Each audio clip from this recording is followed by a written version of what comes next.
অবশেষে বাংলাদেশকে যে সর্বোচ্চ শত্রু দেশ মনে করছে যুক্তরাষ্ট্র তার প্রমাণ দিয়ে দিল দেশটির প্রেসিডেন্ট ডোনাল্ড ট্রাম্প। গতকাল নতুন শুল্ক নীতি ঘোষণা করেছে ট্রাম্প প্রশাসন। সেখানে বাংলাদেশের উপর কর বাড়িয়ে করা হয় 37%, যেখানে আগে বাংলাদেশ দিত মাত্র 15%। যুক্তরাষ্ট্রের সবথেকে বড় শত্রু দেশ হিসেবে পরিচিত চীনের উপর কর আরোপ করা হয় 34%। তার আরেক অপছন্দের রাষ্ট্র পাকিস্তানের উপর কর আরোপ করা হয় বাংলাদেশ থেকেও কম, মাত্র 29%। অর্থাৎ পাকিস্তান ও চীন থেকেও বেশি অপছন্দের ও শত্রু রাষ্ট্রে পরিণত হলো বাংলাদেশ।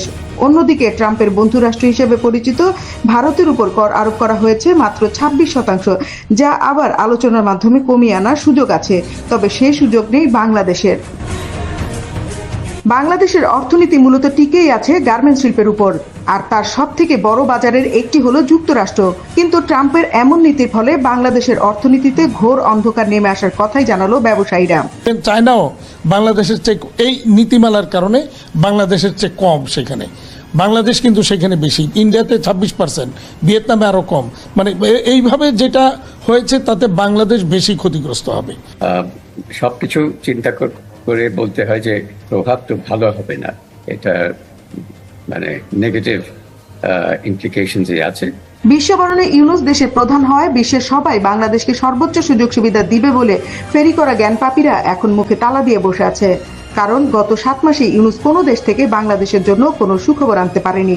সর্বশেষ যুক্তরাষ্ট্র তার পেরেক ঠুকে দিয়েছে বাংলাদেশের উপর। রাজনৈতিক বিশ্লেষকরা বলছেন, বাংলাদেশে হুট করে এত কর বসাতো না ট্রাম্প, যদি না রাষ্ট্র ক্ষমতায় ডক্টর ইউনুস থাকতো। কারণ এই ডক্টর ইউনুসের উপর আগে থেকেই ক্ষিপ্ত ডোনাল্ড ট্রাম্প, যার বহিঃপ্রকাশ এই বাড়তি 22% কর যোগ করা। এছাড়াও ব্যবসায়ীরা বলছেন, এরই ধারাবাহিকতায় যদি ভারতও বাংলাদেশের উপর কর আরোপ করে তাহলে বাংলাদেশের গার্মেন্টস শিল্প একেবারে শাটডাউন হতে মাত্র কয়েক মিনিট লাগবে। কারণ গার্মেন্টসের প্রধান কাঁচামাল তুলা ও সুতা বাংলাদেশ সব থেকে বেশি আমদানি করে ভারত থেকে।